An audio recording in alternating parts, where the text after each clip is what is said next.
जसं मी निवडणुकीच्या अगोदरही सांगितलं होतं की आपल्याला अभिमान वाटेल असं काम काहीतरी मी करून दाखवेन आणि तसंच काम करायची पद्धत, तसंच काम करायचं, जे काही माझ्याकडून जमेल तेवढं सगळं काय मी पणाला लावणार.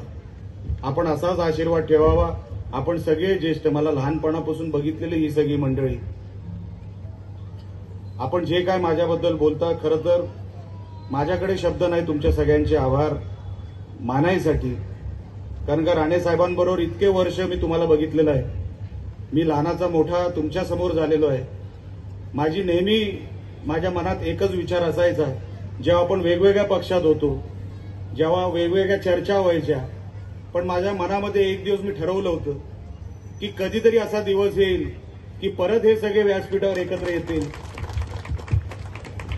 कारण का ज्यांच्या समोर मी लहानाचा मोठा झालो, ज्यांनी राजकीय संस्कार मला दिले, ज्यांनी राजकीय विचार मला दिले, राणे साहेब तर मार्गदर्शक आहेतच, त्यांनी हे सगळं शिकवलंच, ते माझे गुरु आहेतच. पण त्यानंतर अनेक लोक व्यासपीठावर, हे जे काय आमचे संजय पडते दिसत आहेत, काका कुडाळकर दिसत आहेत, आमचे दत्ता सामंतजी दिसत आहेत, हे जे राजकीय संस्कार असतात, मला मोठं ज्यांनी केलं ते या लोकांना मी मनापासून, म्हणजे तेव्हापासून मला डोक्यात होतं की कधीतरी मी यांना एकत्र आणणार आणि कधीतरी व्यासपीठावर ते चित्र मला बघायचं आहे.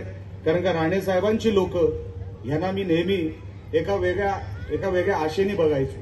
आजही त्यांना एका वेगळ्या आशेने, की ह्यांना त्रास होता कामा नाही, ह्यांना कसली अडचण होता कामा नाही, हे आहेत त्यामुळे आम्ही आहोत, ही भावना मनात घेऊन मी राजकारणात उतरलो. आणि आज हे सगळं चित्र मी नाही म्हणू शकत नव्हतो. कुडाळकर साहेब, आपण जेव्हा मला सांगितलं की जे जे तुम्ही म्हणाल, जे जे हे व्यासपीठ म्हणेल, माझ्या इकडची सिंधुदुर्गाची जनता म्हणेल, निलेश राणेच्या शेवटच्या रक्ताच्या थेंबापर्यंत जेवढं काय करता येईल मी करणार. ते मी बघणार नाही माझ्या खिशात काय, मला हे झेपेल की नाही, मला हे जमणार की नाही, मी हे कधीच बघणार नाही. तुम्ही म्हणाल आणि ते लोकहिताचं असेल तर 100% मी तुमच्या बरोबर उभा आहे.